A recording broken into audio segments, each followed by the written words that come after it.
नमस्कार साथियों, आज हम बेबाकी के साथ बेबाक हरियाणा पर चुनावी चर्चा करेंगे और मेरे साथ उकलाना ही नहीं बल्कि पूरे भारत के प्रसिद्ध कवि, लेखक और जो राजनीति के भी अच्छे ज्ञाता माने जाते हैं, विश्लेषक, समीक्षक हम कहें, सत्यभूषण बिंदल जी मेरे साथ हैं। बिंदल जी, आपका बेबाक हरियाणा पर बहुत स्वागत है। धन्यवाद जी। बिंदल जी, उकलाना नगर पालिका का चुनाव जल्दी होने जा रहा है और कुछ ही समय में इसकी शायद घोषणा भी हो जाए। ये अनुमान हम लगा रहे हैं कि अप्रैल लास्ट में या मई के शुरुआत में चुनाव हो सकते हैं, जिसे लेकर चुनाव की पूरी सरगर्मियां उकलाना में बनी हुई है। इस पर आज हम चर्चा करेंगे। तो आप क्या देख पा रहे हैं, किस तरह का माहौल उकलाना में फिलहाल बना हुआ है लोगों के अंदर? सबसे पहले तो पासाराम जी, बेबाक हरियाणा जिस प्रकार से निरंतर ऊंचाइयों को छू रहा है, उसके लिए आपको बहुत बहुत बधाई, बहुत बहुत बधाई। पासाराम जी, जहां तक उकलाना मंडी के चुनाव की बात है जी, अब तक जो परिस्थिति है वो असमंजस वाली है जी। 4 कैंडिडेट यहाँ पर मुख्य रूप से हम मान सकते हैं। एक हमारे महेंद्र सोनी जी है, जिन्होंने पिछले बार चुनाव लड़ा और बहुत अच्छे अंतर से वो बेशक जीत ना पाए, पर वो दूसरी पोजीशन पर रहे और उन्होंने अच्छे वोट लिए। बिंदल जी, हम है ना, आपने जो 4 नाम गिनाए या इसके अलावा होंगे, देखो अभी तक आधिकारिक तो घोषणा हुई नहीं किसी की। अब जो 4-5 नाम है, मैं आपको बता देता हूँ, आपको पता है। आपने नाम लिया महेंद्र सोनी की पुत्री है रिया सोनी, वो है। हाँ। दूसरे है भाजपा नेता श्रीनिवास की पुत्रवधू, और तीसरे हैं जो कपिल नारंग है, कपिल नारंग की मिसेज है, कपिल नारंग, और अशोक गर्ग है, उनकी पुत्रवधू है। बिल्कुल, वे 4 नाम ये मुख्य रूप से आ चुके हैं, लेकिन इसके साथ ही 5वां नाम है पूर्णम मेहता को लिया जाता है। और भी कोई नाम आ सकता है, और भी एक सरदार रघुवीर सिंह, उसकी सरदार रघुवीर सिंह भी जो 6 कैंडिडेट भी मान सकते हैं। 6 चुनावी मैदान में एक तरह से उतर चुके हैं, तैयारियों में लगे हुए हैं। एक एक कैंडिडेट की अगर हम आज के दिन परिस्थितियां देखें, भी उनकी समीक्षा करें, वे किस तरह से क्या है, एक एक नाम के साथ हम चलते हैं। महेंद्र सोनी जो अपनी बिटिया रिया सोनी को चुनाव मैदान में उतारने जा रहे हैं, किस तरह से देखते हैं, क्या परिस्थितियां आ जाएंगे? तो पासाराम जी, पहले हम रिया सोनी की बात कर लेते हैं जी। तो महेंद्र सोनी एक अच्छा चेहरा भी है मंडी का और एक अच्छा कैंडिडेट भी है, सामाजिक रूप से भी महेंद्र सोनी एक ऐसा चेहरा है जो किसी भी के काम आने वाला है जी जी। तो पर उसके साथ साथ कुछ कमजोरियां भी है। बिल्कुल, क्योंकि ये उकलाना मंडी पहले उनकी अच्छाइयों पर चले जाएं, पहले हम उनकी अच्छाइयों पर चले तो मजबूत होते हो। तो वो पहले उनकी अच्छाइयों पर चले तो महेंद्र सोनी एक बहुत अच्छा कैंडिडेट उकलाना मंडी के लिए हो सकता है, क्योंकि महेंद्र सोनी वैसे बेशक उसकी लड़की लड़ रही हो चुनाव, बिल्कुल, पर पर्दे पीछे परोक्ष रूप में बेशक उसकी लड़की हो, लेकिन प्रत्यक्ष रूप में बेशक उसकी लड़की हो, लेकिन परोक्ष रूप में तो महेंद्र सोनी बिल्कुल मानते। तो महेंद्र सोनी एक अच्छा कैंडिडेट है और वो पिछली बार भी दूसरी पोजीशन पर रहा है, पर उसके साथ साथ कुछ न कुछ क्योंकि कमजोरियां भी है उसके साथ साथ। क्या कमजोरियां मानते हैं? क्या कमजोरियां मानते हैं? एक तो मंडी बहुत पहले से ही अग्रवालों की मंडी मानी जा रही है। तो जो मैं बोल रहा हूँ, आप अग्रवाल हो, मैं बोल देता हूँ। उकलाना में एक बात मानी जाती है साथियों, उकलाना में कैंडिडेट की हार जीत क्या है, शायद अग्रवाल समाज के साफ शब्दों में। जी, आप बताइए। तो वो अग्रवाल समाज के वोटों को कितना अपनी ओर खींच पाते हैं, बिल्कुल उनके लिए एक चुनौती है, उनके लिए एक चुनौती होगी। और अगर मैं विकास की बात करूं तो उनके लिए फायदे की बात यह होगी कि उनका विकास में एक योगदान रहा है उकलाना मंडी के कामों में, वो उनके काम आएगा। पर वो अग्रवाल समाज के कितने लोगों को अपनी ओर खींच पाते हैं, पंजाबी समुदाय के लोगों को कितनी अपनी ओर खींच पाते हैं, जो इससे अदर कास्ट है। क्योंकि ये चुनाव जो नगर पालिका के चुनाव होते हैं, ये कहीं न कहीं, चाहे हम इस बात को कितना ही नकार ले, कहीं ना कहीं जात पात भी इन वोटों में एक मेन रोल अदा करती है। पूरे हरियाणा का पूरे तो वो कितने अन्य लोगों को अपनी ओर आकर्षित कर पाते हैं, उनके लिए इस बात पर निर्भर रहेगा, भविष्य उसी के ऊपर हुआ है। और दूसरा उनकी बात करें तो मैनेजमेंट की शायद, मैनेजमेंट की भी पहले कमी रही, मैं अगर महेंद्र सोनी जी हमारे वीडियो को देख रहे हैं तो मैं उनसे भी कहना चाहूंगा कि पिछले चुनाव में उनका मैनेजमेंट न के बराबर था। बिल्कुल, उसी कारण शायद उसी कारण से वो हार भी गए, या अगर उनका मैनेजमेंट अच्छा होता तो बहुत कम वोटों से हारते। कैंडिडेट मजबूत लेकिन मैनेजमेंट कमजोर, काफी कमजोर। बिल्कुल, ये इस बार जो चुनाव चल रहा है, अब ये मान सकते हैं फिलहाल तक, मतलब मैनेजमेंट, एक अच्छा मैनेजमेंट जो चुनाव के लिए जीतने के लिए चाहिए, वो कहीं ना कहीं कमी है। बिल्कुल। अब दूसरे कैंडिडेट माने तो बीजेपी के विषम पिता बोला था पुराना में, बिल्कुल जी, श्रीनिवास गोयल जी। अब उनकी पुत्रवधू को वो चुनाव लड़ाने की पूरी तैयारियां में, बिल्कुल बिल्कुल। उनको फिलहाल क्या परिस्थितियों में देखते हैं आप? देखिए, श्रीनिवास जी गोयल बीजेपी के पिता में है के रूप में जाना जाता है, और उपलाना मंडी के लिए एक अच्छा चेहरा भी है।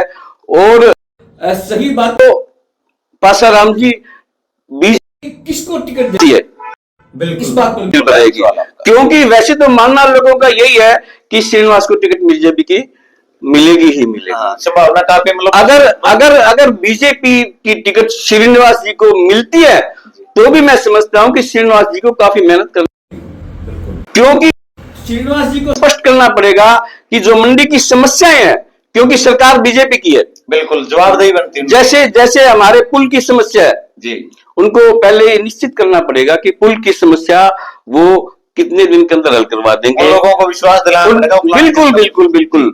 कहीं ना कहीं इन चुनाव में जो ये पुल की समस्या है, इसकी विशेष भागीदारी रहेगी, इसका विशेष योगदान रहेगा। कौन व्यक्ति इस पुल के निर्माण में, जो अंडरपास है हमारा, उसके निर्माण में सहयोगी हो सकता है। दूसरी बात, जैसे पानी की समस्या है, बिल्कुल वो भी अब तक हल नहीं हुई है। जी बिल्कुल, वो भी वैसे दावे बहुत हो चुके कि वो, लेकिन पर्याप्त मात्रा में या साफ पानी अभी तक लोगों के घरों में नहीं आ पाया। हाँ, वो चुनौती है, और वो उस चुनौती को किस प्रकार से पार करते हैं। मंडी की एक दो समस्याएं और भी है, मंडी में निरंतर काम भी कमती होते जा रहे हैं, क्योंकि वो बीजेपी के एक बड़ा चेहरा है। उनको, मंडी के लोगों को ये भी आश्वासन देना पड़ेगा कि अगर मेरी पुत्रवधू चुनाव जीतती है तो ये जो छोटी मोटी समस्याएं हैं, इनका मैं हर हाल में, मेरी पहली प्राथमिकता होगी कि ये समस्याएं हल हो।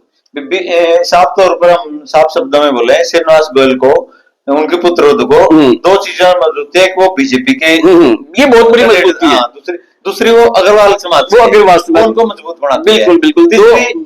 अगर वो इस चुनाव से पहले उकलाना की सीवरेज की, पीने के पानी की समस्या, हाँ, बिल्कुल तो नहीं, सीवरेज की समस्या है, पानी की समस्या, और इसके साथ साथ अंडरपास की भी समस्या। बिल्कुल बिल्कुल, यदि वो तीनों समस्याएं हल मजबूत स्थिति में जा सकते हैं, मजबूत स्थिति में, और अग्रवाल समाज को एकजुट रखना उनके लिए चुनौती होगा। बिल्कुल, क्योंकि अगर अग्रवाल समाज में दूसरा कोई कैंडिडेट है, कहीं ना कहीं वोट को नुकसान होगा, वोट बटेंगे। अगर अग्रवाल समाज में कई चेहरे एक साथ उतरते हैं तो वोट बटेंगे, और इससे वो हार जीत पे प्रभाव डालेंगे।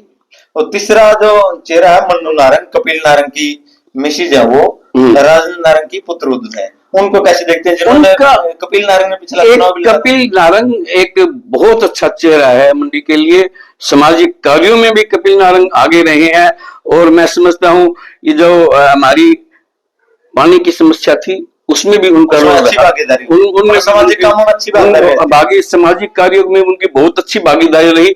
पिछले चुनाव में भी उन्होंने इलेक्शन लड़ा, वो भी, उनके लिए भी अग्रवाल समाज के जो वोट हैं, वो उन वोटों को कितना अपनी ओर खींच पाते हैं, ये चुनौती रहेगी। बिल्कुल, पिछला चुनाव पे बिल्कुल, शायद और उनके साथ एक चुनौती ये भी रहेगी कि वो पंजाबी समुदाय को भी एकजुट करना उनके लिए बड़ी चुनौती होगा। बिल्कुल, अगर पंजाबी मतदाताओं में सेंधमारी रहती है, हाँ, तो कहीं ना कहीं कमजोरी। दूसरा उनके लिए चुनौती अग्रवाल समाज को अपनी तरफ, बिल्कुल बिल्कुल। और तीसरा जो चेहरा है, अशोक गर्ग, अग्रवाल समाज से हैं, उनकी पुत्रवधू चुनाव लड़ने की तैयारियों में जुटी हुई है, उनको कैसे देखते हैं? अशोक गर्ग एक बहुत शरीफ भी है, और कुछ दिनों में उन्होंने अपना एक महत्वपूर्ण मंडी में रोल अदा किया है। चाहे कोई भी सामाजिक कार्य हो, हम कई बार देखते हैं कि कुलाना में कोई शायद सीवरेज की समस्या थी, हाँ सीवरेज की कुछ, और उन्होंने अपने पैसे से अपने हल की। पैसे से। और अब भी कोई शायद सीवरेज की समस्या थी 24 में कई जगह उन्होंने वो हल की। बिल्कुल। और अन्य अन्य भी सामाजिक कार्यों में उनका काफी योगदान रहा है, और एक मंडी के लिए अच्छा चेहरा है, और अच्छे उम्मीदवार है। वो भी कहीं ना कहीं कमजोर नहीं है। अगर बीजेपी की टिकट किसी प्रकार से उनको मिलती है तो मैं समझता हूं मजबूत हो वो सकते हैं। मजबूत कैंडिडेट हो सकते हैं। लेकिन आप देखते हैं भी उनका कोई राजनीतिक पृष्ठभूमि शायद बहुत ही कम है, या शब्द बोले राजनीति में, राजनीति में बेशक उनका लंबा चौड़ा प्रभाव ना रहा हो, बेशक परिवार की परिस्थिति राजनीति में लंबी चौड़ी ना रही हो, फिर भी हम इस बात से इनकार नहीं कर सकते कि वो एक मजबूत कैंडिडेट है। उनकी मैनेजमेंट की बात करें तो कैसे? मैनेजमेंट उनकी मैं देख पा रहा हूं कि मैनेजमेंट उनकी आज की तारीख में किसी से भी कमती नहीं है, क्योंकि उनके जो प्रशंसक हैं और उनको चाहने वाले हैं वो मैं समझता हूं किसी से कम नहीं है। लेकिन बिंदु जी एक काम बताइए, अग्रवाल समाज को कितना एकजुट कर पाएंगे? हाँ, ये बात ये मैं पहले भी आपको कह चुका हूं कि अग्रवाल समाज को कौन सा, अब देखिए अग्रवाल समाज के यदि कई व्यक्ति एक साथ खड़े होते हैं तो इसका नुकसान होगा, उसका नुकसान होगा। अगर एक व्यक्ति खड़ा होता है तो ये चुनाव बहुत आसानी से जीता जा सकता है। अगर अग्रवाल समाज से 2 कैंडिडेट आए उन परिस्थितियों में शोकर को कहां देखते हैं आप?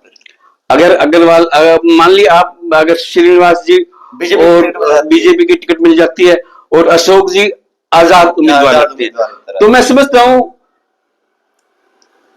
ये स्थिति, टकराव की स्थिति भी कहीं ना कहीं होगी। दोनों में टकराव की स्थिति भी होगी, और इनमें से कौन आगे निकलेगा ये तो अभी कहना। चुनाव रणनीति, हाँ, चुनाव पहली बात तो टिकट किसको मिलती है, टिकट मिलने पे भी, टिकट पे हम अलग से चर्चा करेंगे। बिल्कुल टिकट मिलेगी जब हम चर्चा करेंगे, जब लोगों का, अभी तो पासाराम जी लोग खुलकर कुछ भी नहीं कह पा रहे। बिल्कुल, एक पूनम मेहता का भी चर्चा तो है, वो चुनाव नहीं, पूनम मेहता भी है और रघुवीर जी की मिसेज भी है, तो शायद कहां देखते हैं दोनों का? इन दोनों को मेरे हिसाब से जो मुकाबला रहेगा वो कुलाना मंडी में 4 कैंडिडेटों में ही रहेगा। ये अभी फाइट में नहीं है, अभी फाइट में नहीं है। हो सकता है फाइट माने कि लंबी चौड़ी मेहनत करनी। हाँ, हो सकता है रघुवीर जी बहुत अच्छे, बिल्कुल, पत्रकार भी हैं। हम तो सभी के अच्छे भी विषय का अपना, हाँ, हम तो कहते हैं कि चारों के चारों जीते, और चारों के चारों मंडी में जो है ना, मंडी में विकास की बहार बहे। पासाराम जी, आगे बढ़ने से पहले मैं आपको अवश्य कहना चाहूंगा कि मंडी में हमारी बीच में मैं आपको रोकता हूं एक बार।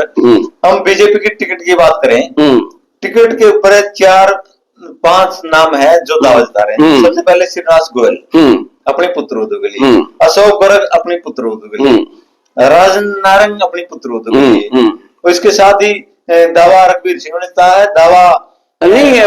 पासाराम जी, बात तो ये, आप क्या मानते हैं, टिकट एक को मिलेगी? टिकट एक को मिलेगी, और क्या होगा?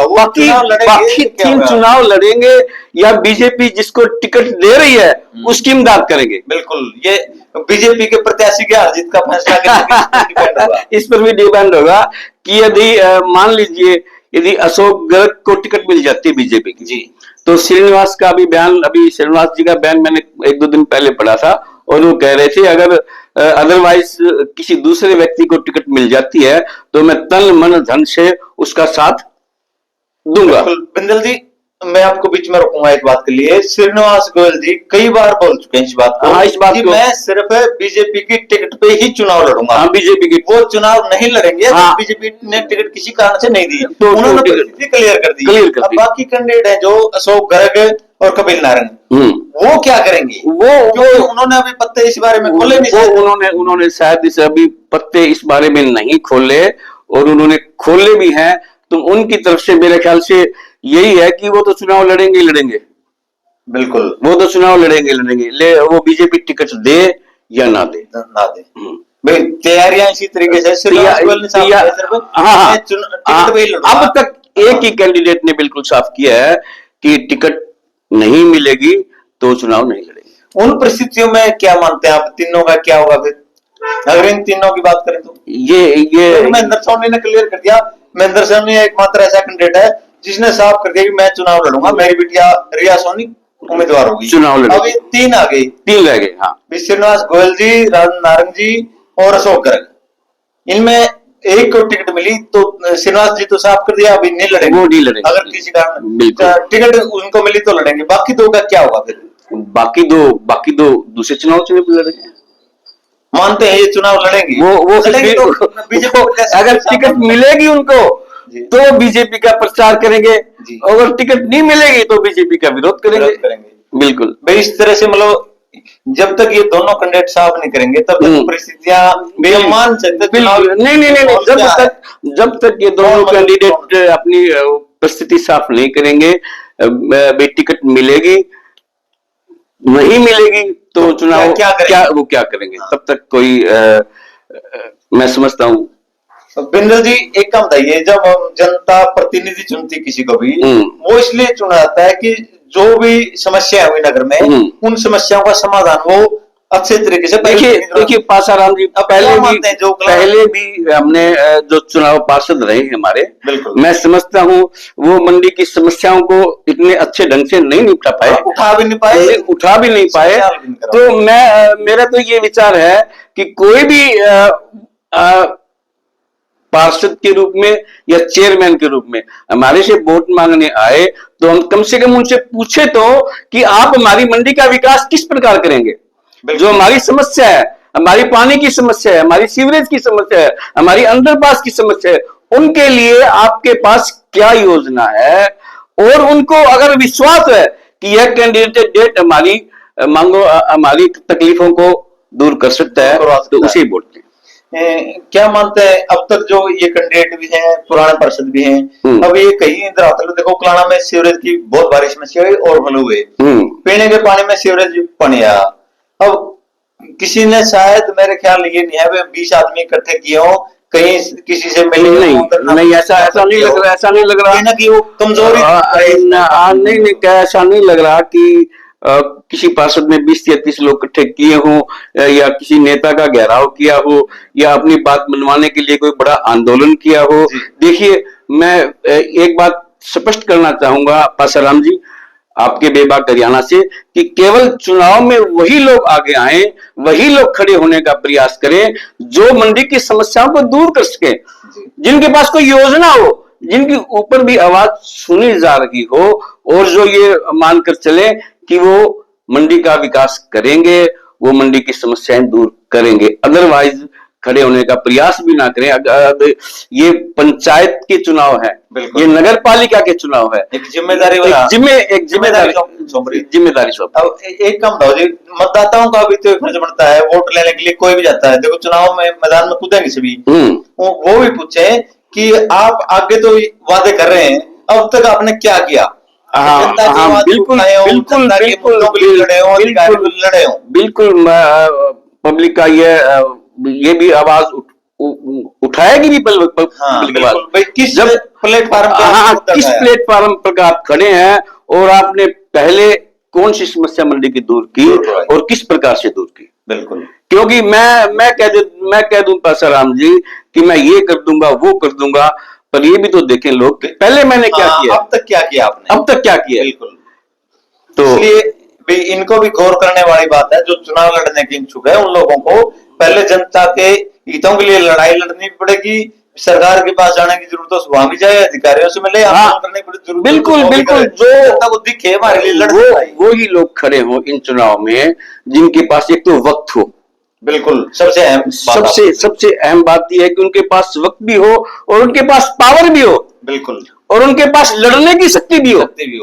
क्योंकि जब तक अच्छी सोच भी हो, समाज सेवा की सोच भी हो। अब पासाराम जी बहुत शायद सन में आपको अगर कुछ पीछे लेके चलूं तो सन 2000 की बात है, आज से 26 वर्ष पहले की, जब वो रचना आई थी, सबसे अच्छी मेरी कुलाना मंडी है, सच पूछो तो यह मंडी धर्म की झंडी है, जिसमें हजारों गौवे वो गौशाला है, यहाँ का सनातन मंदिर तो सबसे आला है, जहां अक्षर धर्म की चर्चा होती रहती है। मंडी के बीच में गीता भवन निराला है, तारों के बीच में चांद सी मेरी मंडी है, सबसे अच्छी मेरी कुलाना मंडी है। और पासाराम जी, आज से 20 साल पहले मेरी मंडी की यह स्थिति थी। यहाँ पर धागा, चावल, तेल और रुई के मिल थे। यहाँ पर दो दो सिनेमा घर थे। और आज जो मेरी मंडी कुलाना मंडी की स्थिति है, उससे कहीं अधिक अच्छी स्थिति थी कुलाना मंडी की। और 20 साल के इस अंतराल में होना तो चाहिए था कि मंडी का विकास हो। और पासाराम जी, मैं आपसे पूछ रहा हूं कि 20 साल में मंडी का कितना विकास हुआ? पिछड़ा है। बहुत से मिल यहाँ से चले गए, बहुत से उद्योग यहाँ से, रोजगार कम हुआ, रोजगार कम थी। हम अच्छी बात करें तो जो बड़े उद्योगपति थे या व्यापारी कहीं ना प्लान कर रहे हैं। मैं जो चेयरमैन के सपने देख रहे हैं, मैं उनसे यह भी प्रार्थना करूंगा कि जो पलायन की मंडी से पलायन बढ़ती जा रही है, कुलाना मंडी पलायन मंडी बनती जा रही है, इसको भी रोकने का हमें बताएं कि उनके पास क्या फार्मूला है कि वो मंडी को स्थिर रखेंगे। हाँ भाई, एक प्रॉपर एजेंडा लेके चले मंडी के लिए। ये प्रमुख समस्या इनका समाधान करूंगा, इनका समाधान करेंगे और विकसित होगा। हमें पासाराम जी एक ऐसा चेयरमैन चाहिए जो मंडी का विकास कर सके, जो हमारी समस्याओं को दूर कर सके, जो हमें अच्छा पानी दे सके, जो हमें अच्छा हमारी सीवरेज की अच्छी व्यवस्था हो। हमारे पास सबसे बड़ी जरूरी है कि हमारे पास काम धंधे भी हो। बिल्कुल, वे एक अच्छा विकास होगा तभी होगा, अच्छा विकास होगा, अच्छी सोच होगी, तभी ऐसा संभव होगा। तो सत्यभूषण जी, आपसे अच्छी चुनावी चर्चा हुई, समय समय पर हम ऐसी चर्चा करते रहेंगे। लेकिन एक चीज साफ तौर पर दर्शकों, सत्यभूषण बिंदल जी ने चर्चा की, साफ आई कि जो वर्तमान में एक तरह से भावी प्रत्याशी बोल सकते हैं, इनके सामने भी एक बड़ी चुनौतियां हैं। उनको काफी संघर्ष करना पड़ेगा, जनता का विश्वास जीतना पड़ेगा, अपना एजेंडा साफ जनता के सामने ले जाना पड़ेगा कि कुलाना के लिए मैं ये करूंगा और मैंने अब तक ये किया है। अब तक मैंने ये किया।